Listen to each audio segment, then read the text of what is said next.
Buenas tardes, compañeros, mi nombre es Abilene Camacho Aguilera. Les voy a hablar sobre quemaduras oculares. Es el tema que vamos a abordar el día de hoy. Ok, las quemaduras de la superficie ocular se han dividido comúnmente en químicas y térmicas. Esta división es validada por ser su causa, su patogenia, su tratamiento y su evolución distinto en cada caso. También la podemos estudiar según su severidad, según su causa. Respecto a su severidad, vamos a ver que va a haber quemaduras desde una leve irritación del ojo, que puede ser causada por... Las térmicas usualmente no son tan graves, dependiendo igual el daño, o puede llegarse a la pérdida total de la visión. En el caso de según esta otra división respecto a sus causas, vamos a ver que puede estar provocada por sustancias, por metales, vapor, que entraría dentro de las térmicas, cenizas, gases, salpicadura de grasa, radiaciones y agentes químicos. Pero nosotros vamos a seguir estudiando a continuación en químicas y térmicas. También dentro de las térmicas vamos a encontrar las de radiaciones.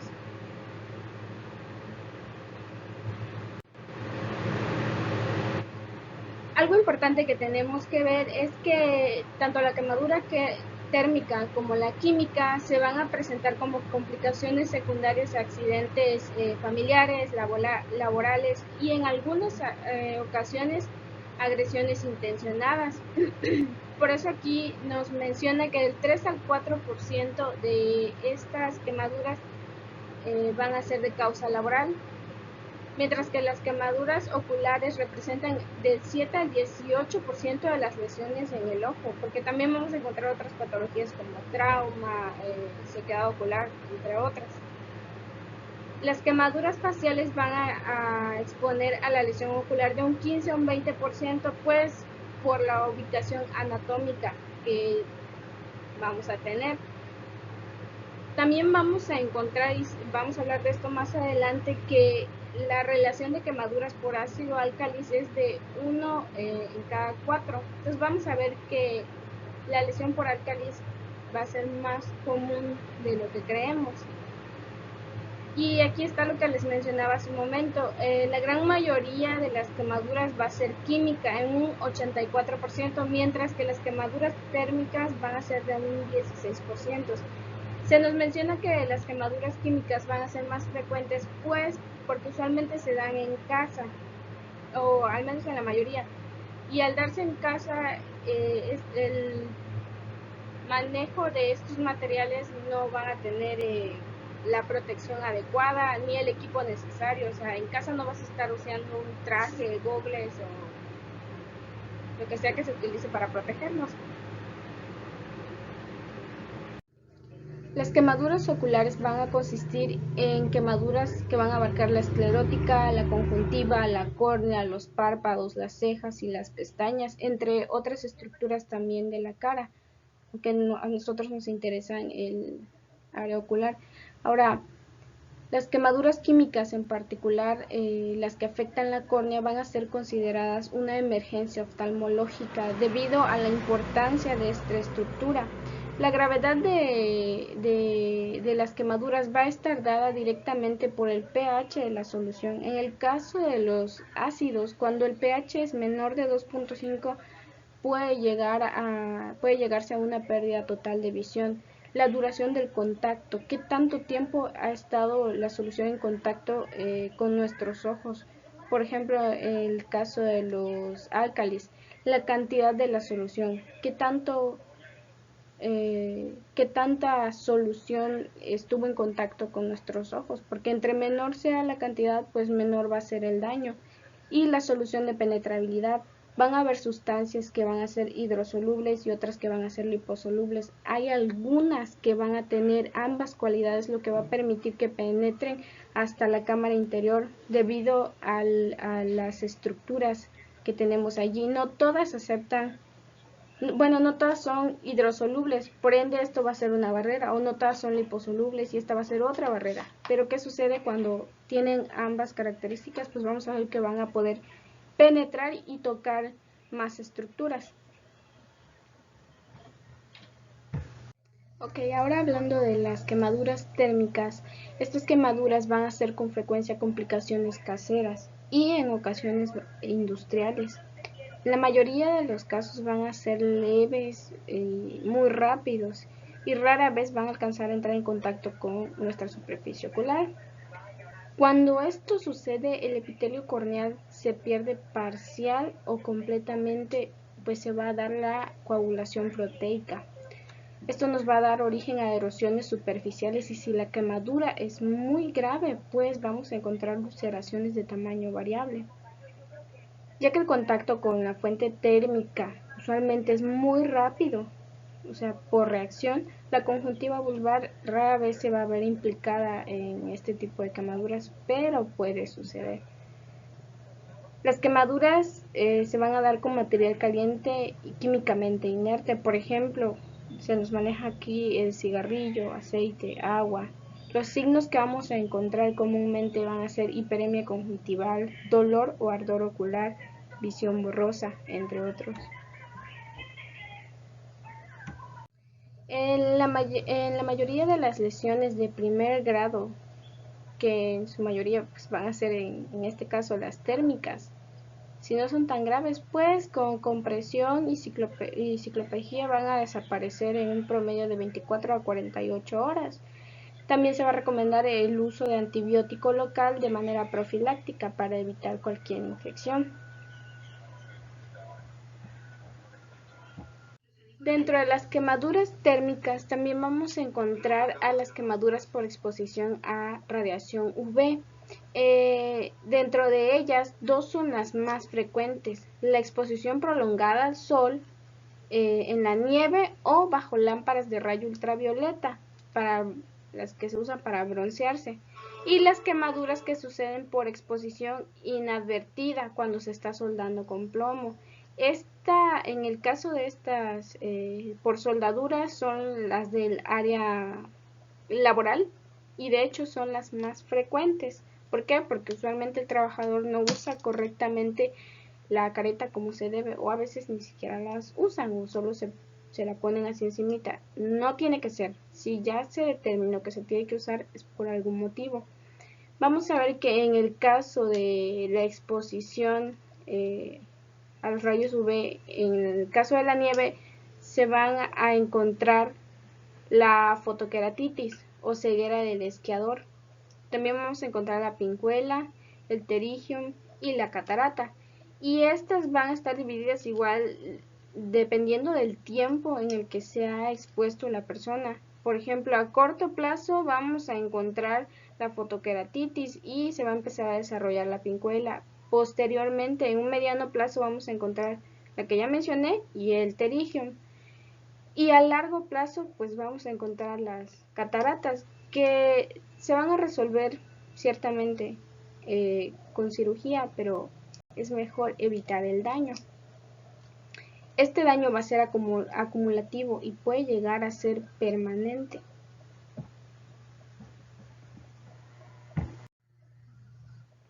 Como ya sabemos, la córnea va a ser la estructura que va a absorber la mayor cantidad de rayos UV. Como estamos viendo aquí en este esquema, vamos a encontrar la penetrabilidad de cada tipo de rayo. En el caso de la luz visible, pues va a penetrar hasta llegar a la retina. En el caso de los UVA, va a penetrar la córnea y también va a llegar hasta la retina, o al menos el 95% de este. En el caso de los rayos UVB, van a traspasar la capa de ozono, no se van a quedar ahí, o sea, no la va a evitar que pasen, y van a ser reflejados por superficies como la nieve o el agua de mar y van a causar problemas en la superficie del ojo, nada más, que van a ser los efectos que vimos en la diapositiva anterior. Dentro de los síntomas, pues vamos a encontrar un fuerte dolor ocular, fotofobia, lagrimeo, pérdida variable de agudeza visual, usualmente es bilateral. Puede haber antecedentes de uso de arco de soldadura, que es en el caso de los trabajadores, o lámparas solares, que es para lo que se utiliza para bronceado, las cámaras de bronceado. Dentro de los signos, pues vamos a encontrar hiperemia conjuntival, blefaroespasmo variable, queratitis punteada difusa y lagrimeo. Vamos a utilizar la tinción con fluoresceína para ver la cantidad de daño que hay. Aquí se van a teñir la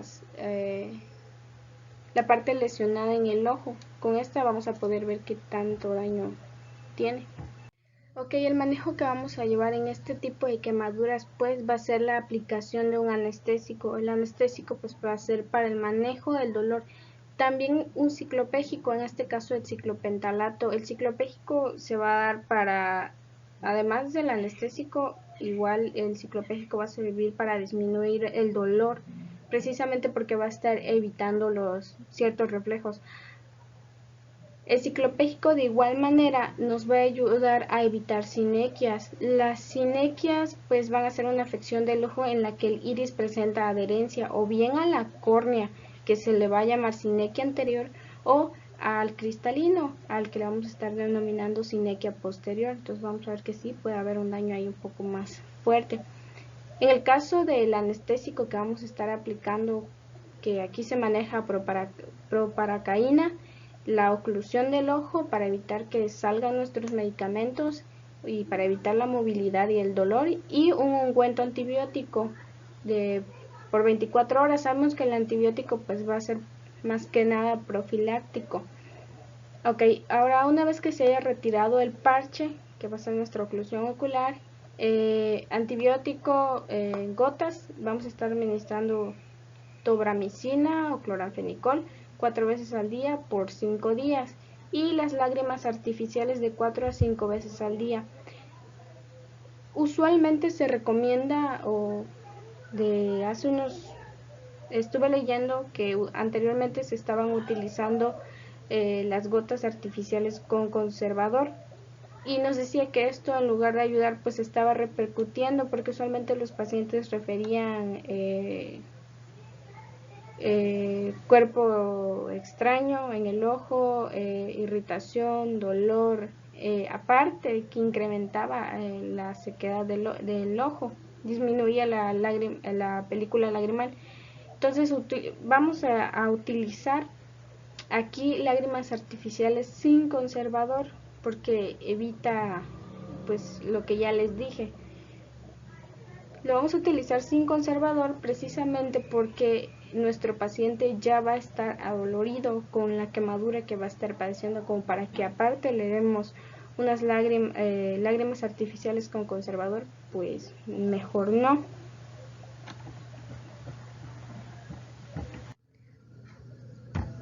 Muy bien, ahora en el caso de la queratitis actínica, que es uno de los signos más característicos de las quemaduras oculares por radiación UV, pues vamos a ver que estas se van a producir por falta de uso de lentes protectores. Usualmente los pacientes nos van a estar refiriendo que va a haber dolor ocular intenso, sensación de cuerpo extraño, ojo rojo, lagrimeo y fotofobia.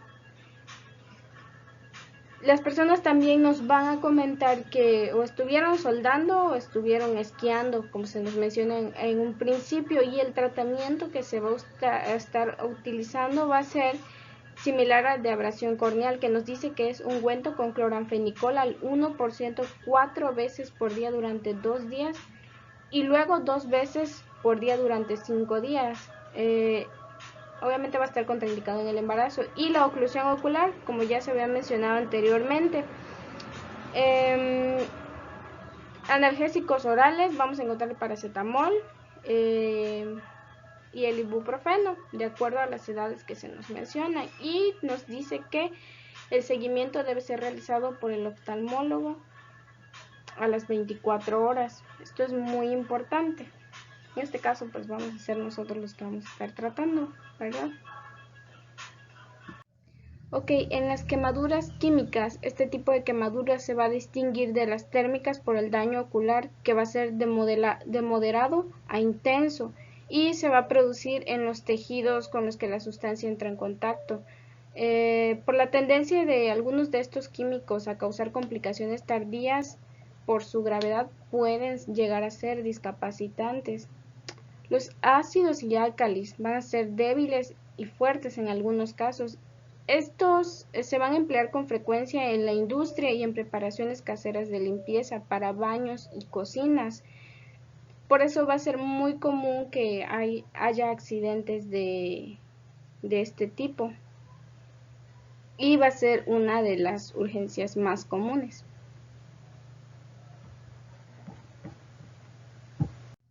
Muy bien, ahora hablaremos de las quemaduras por álcalis o alcalinos, pero para poder entender el daño que estas sustancias generan en el tejido corneal, conjuntival, escleral y estructuras intraoculares, es importante considerar la capacidad de las sustancias para penetrar en los tejidos. Esto ya se los había mencionado ligeramente en otras diapositivas.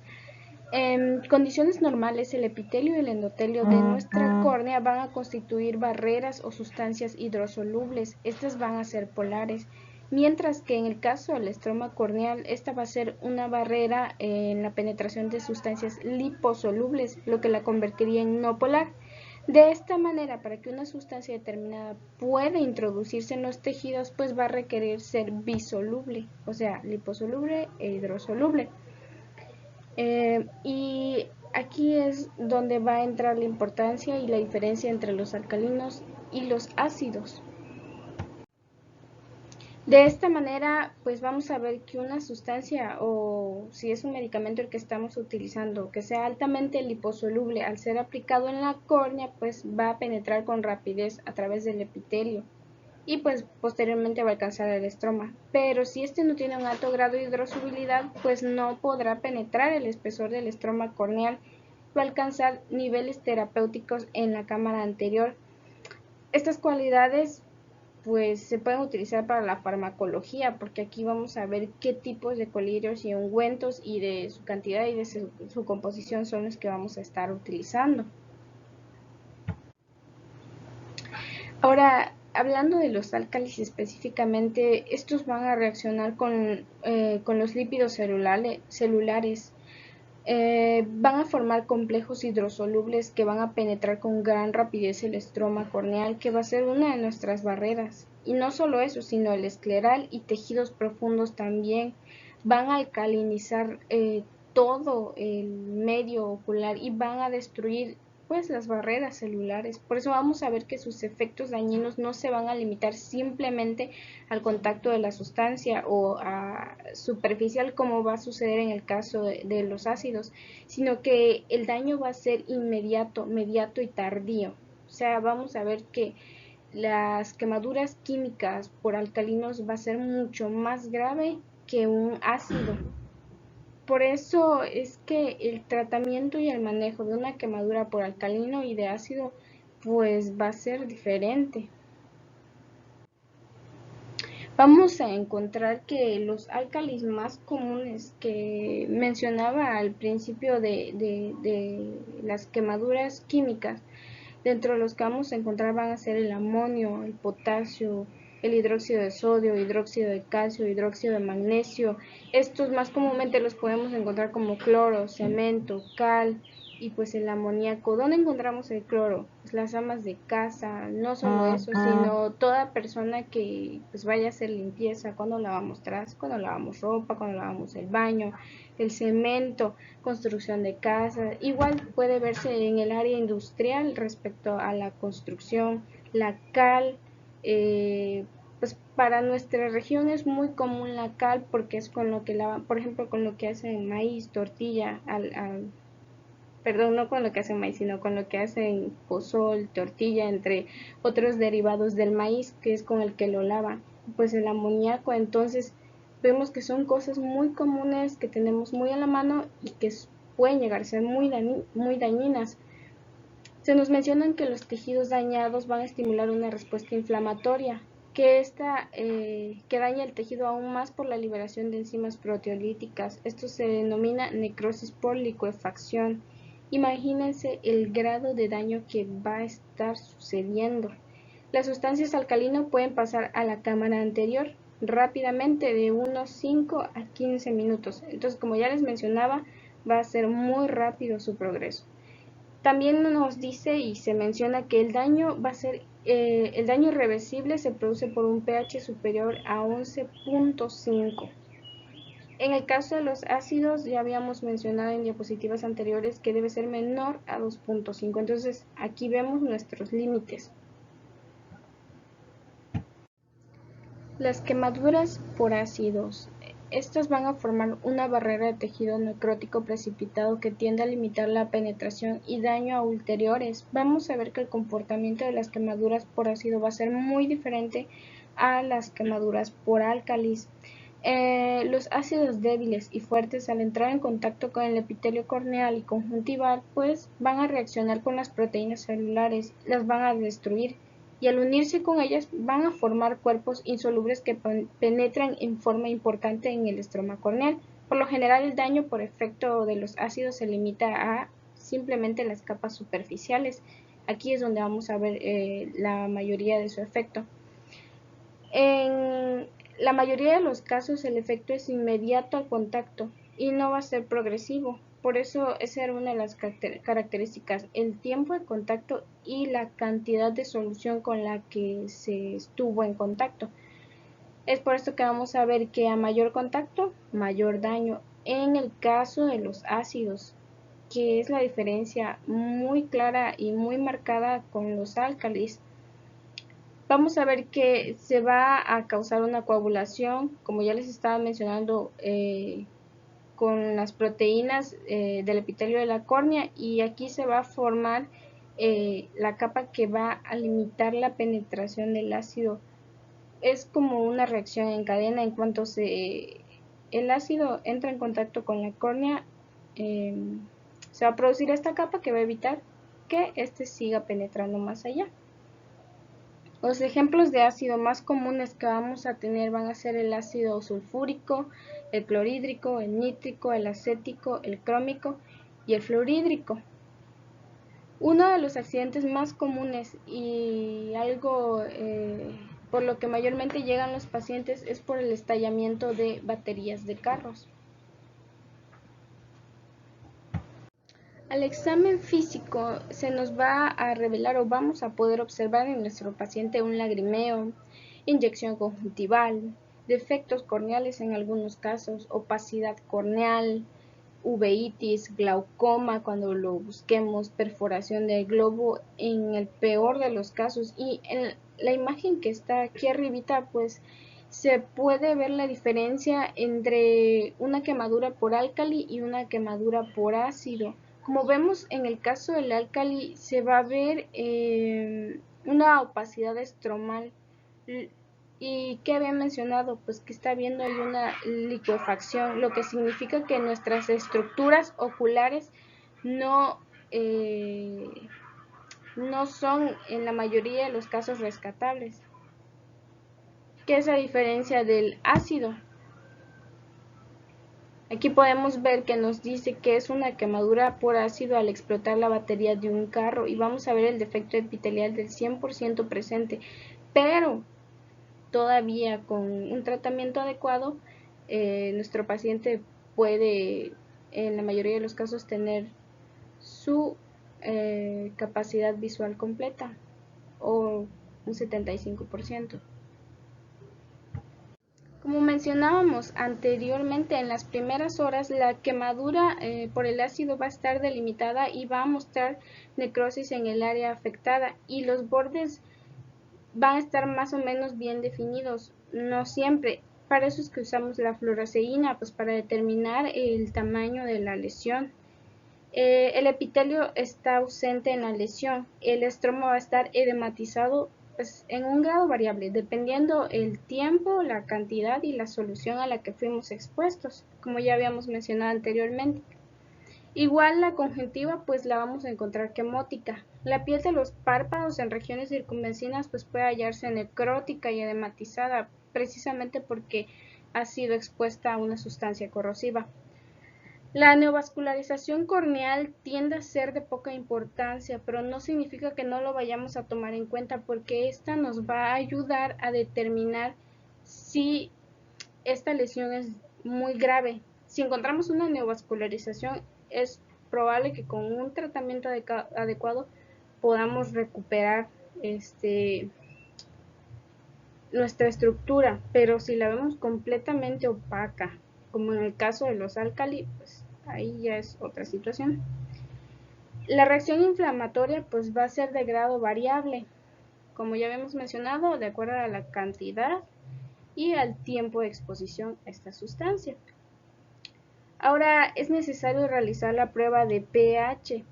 ¿Para qué la necesitamos? Pues después de realizar el lavado, que es uno de los manejos que vamos a mencionar más adelante que se van a realizar, es necesario estar checando el pH para ver en qué punto se llega a normalizar.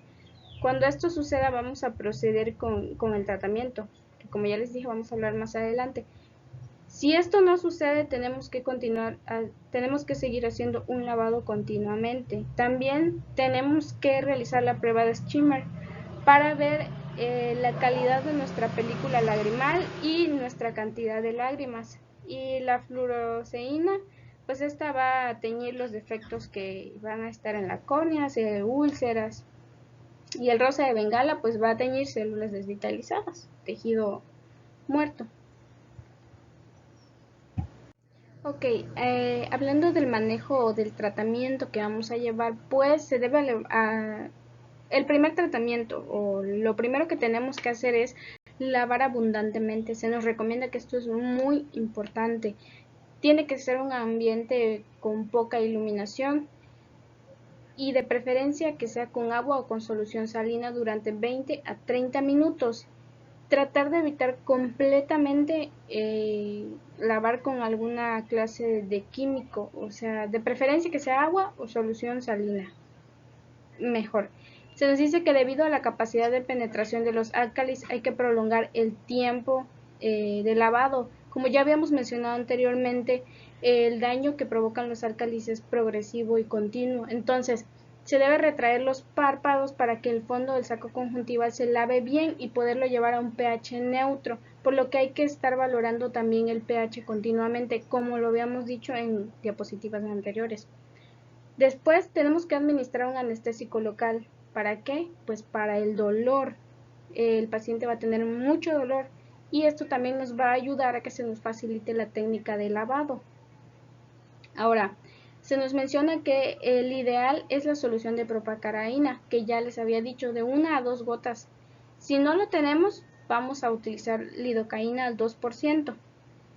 ¿Para qué? Para realizar la técnica de lavado. También se va a requerir de varios litros de agua para realizar nuestro lavado, porque hay que estarlo haciendo de 20 a 30 minutos. Y como ya les había dicho, que no sea ningún antídoto químico, porque estaba leyendo bueno, no lo voy a mencionar porque no lo tomé, que se podía realizar el lavado con bicarbonato, pero aquí se nos hace énfasis en que de preferencia sea en agua. Más adelante voy a agregar la bibliografía donde lo tomé y es oftalmología en la medicina general. Ok.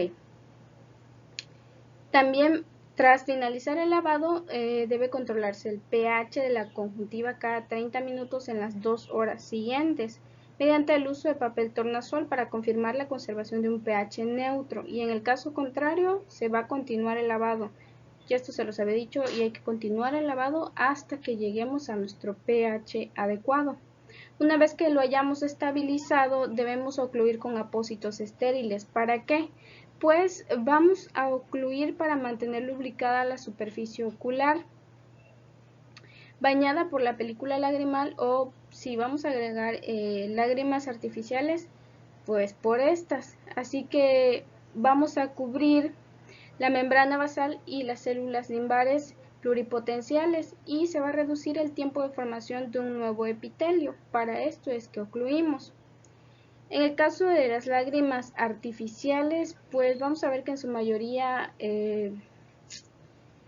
van a tener una alta propiedad hidrófila y no se va a generar una respuesta inmune, y tiene una capacidad viscoelástica, por lo que puede mostrar una propiedad lubricante cubriendo la superficie del ojo. En muchos casos como algunas de las glándulas en algunos casos se van a dañar, vamos a ver que el lagrimeo puede estar o puede no estar presente. Para eso es que las vamos a requerir.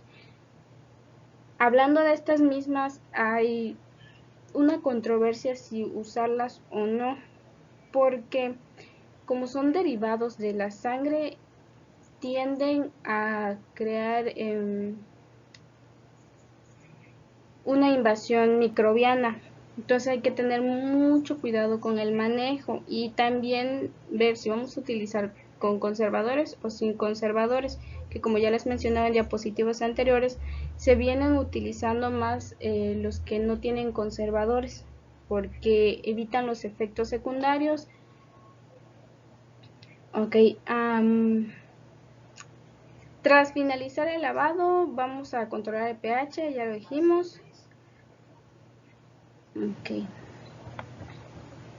Como ya habíamos mencionado, también vamos a utilizar los ciclopégicos medriáticos. Aquí se nos recomienda atropina al 1% cada 12 horas. Van a estar indicados para prevenir el desarrollo de sinequias, que ya les había dicho. También, luego el manejo inicial descrito, se debe hospitalizar al paciente y debe quedar bajo el cuidado de un oftalmólogo, o sea, de un especialista. Vamos a utilizar la tetraciclina oral y el uso tópico tiene un importante efecto terapéutico a través de la inhibición de degradación de colagenolítica de la córnea. Se va a recomendar administrar 500 miligramos de tetraciclina oral cada 6 horas por 7 días. El uso de corticoides tópicos intensivos no mejora el pronóstico de las lesiones leves, o sea, las de grado 1, pero va a cortar el tiempo de cicatrización, que es lo que necesitamos en este momento. El estado de visión final en las lesiones de segundo y tercer grado, en este caso, y se recomienda dexametasona tópica al 0.1% cada 4 horas por 7 días. También se debe revisar el ojo a las 24 horas para evaluar la profundidad de la lesión de la córnea y ver si hay opacidad, si hay enturbiamiento, si hay blanqueamiento alrededor del limbo, también si encontramos hiperemia o inyección conjuntival y pues todo lo que hemos estado mencionando ya continuamente. Y otro de los tratamientos que tenemos que tomar en cuenta también es el de ácido ascórbico. El ácido ascórbico es una sustancia muy abundante en el ojo y se nos dice que lo demos en el caso de las quemaduras porque este va a ayudar a prevenir la oxidación que lleva la nubosidad en el lente del ojo, lo que nos lleva a las cataratas. Entonces, para evitar esto es que también tenemos que recomendar ácido ascórbico. Los colirios, como ya habíamos mencionado, los ciclopégicos, ¿qué más? Bueno, entre otros. Y okay. Como ya les mencionaba, el ácido ascórbico nos dice que tenemos que realizar una administración tópica de ácido ascórbico al 10% y el objetivo de esto va a ser reducir la inflamación, reducir el dolor, reducir el riesgo de infección, tratar el glaucoma. El pronóstico. Este es muy importante porque va a depender de la profundidad de la lesión que tengamos. Las quemaduras corneales se van a clasificar en 4 de acuerdo a la escala de Roper-Hall y vamos a encontrar grado 1, grado 2, grado 3, grado 4. En el grado 1 solo va a haber pérdida del epitelio corneal, no va a haber isquemia. En el grado 2 va a haber edema corneal. Isquemia conjuntival afecta a menos de una tercera parte del limbo y se puede producir un poco de cicatrización permanente. En el grado 3 la córnea tiene turbidez significativa y la isquemia corneal es menos de la mitad del limbo. El pronóstico es variable y la visión por la general se va a ver afectada. Y en el grado 4 la córnea es opaca y la isquemia límbica es mayor que la mitad del limbo, con una posibilidad de perforación del globo. El pronóstico en este caso es muy malo.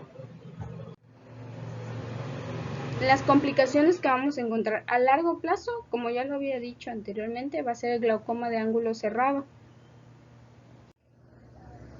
También vamos a encontrar el cimblefarón, que van a ser adherencias entre la conjuntiva vulvar y la palpebral, como podemos ver en la imagen, el entropión, la queratitis seca, la cicatrización corneal, entre otras, que ya se han ido mencionando a lo largo de esta exposición. Ok, compañeros, eso es todo de mi parte. Les dejo la bibliografía anexada y muchísimas gracias. Tengan buena tarde.